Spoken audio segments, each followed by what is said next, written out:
हम आज एक गंभीर मुद्दे पर बात करेंगे। एल्गोरिदमिक पूर्वाग्रह। क्या आपने कभी सोचा है कि जब हम ऑनलाइन सर्च करते हैं या सोशल मीडिया पर स्क्रॉल करते हैं तो हमारे सामने जो सामग्री आती है वो कैसे तय होती है? ये सब एल्गोरिदम के कारण होता है। लेकिन क्या ये एल्गोरिदम हमेशा निष्पक्ष होते हैं? दरअसल एल्गोरिदम को बनाने में इंसान शामिल होते हैं और इंसान की सोच में पूर्वाग्रह हो सकते हैं। उदाहरण के लिए, अगर एक एल्गोरिदम को एक विशेष डेटा सेट पर प्रशिक्षित किया गया है जिसमें कुछ जातियों या लिंगों का प्रतिनिधित्व कम है, तो वो एल्गोरिदम उन समूहों के प्रति पक्षपाती हो सकता है।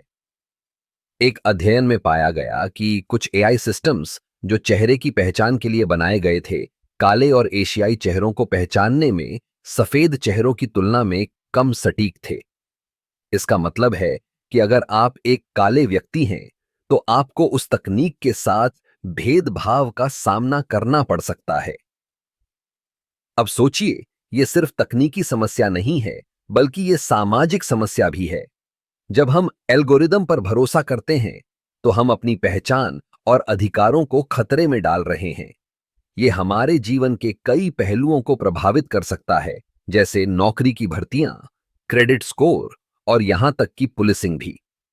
इसलिए हमें यह समझने की जरूरत है कि एल्गोरिदम को कैसे प्रशिक्षित किया जाता है। हमें डेटा की गुणवत्ता पर ध्यान देना होगा। अगर डेटा में पूर्वाग्रह है, तो परिणाम भी पूर्वाग्रहित होंगे। क्या हमें एल्गोरिदम का उपयोग बंद कर देना चाहिए? बिल्कुल नहीं। लेकिन हमें यह सुनिश्चित करना चाहिए कि यह निष्पक्ष और समावेशी हो। इसके लिए हमें तकनीकी विशेषज्ञों, नीति निर्माताओं और समाज के सभी वर्गों के बीच संवाद की आवश्यकता है।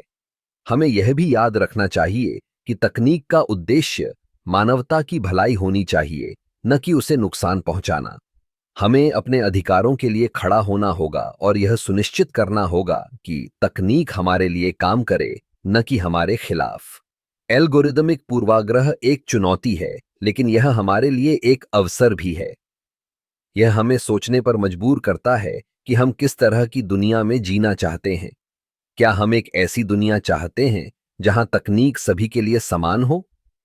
अगर हां, तो हमें इस दिशा में कदम उठाने होंगे। इसलिए अगली बार जब आप किसी एल्गोरिदम के परिणामों का सामना करें, तो सोचिए कि क्या वो निष्पक्ष हैं, और अगर नहीं, तो हमें इसे बदलने के लिए एकजुट होना होगा।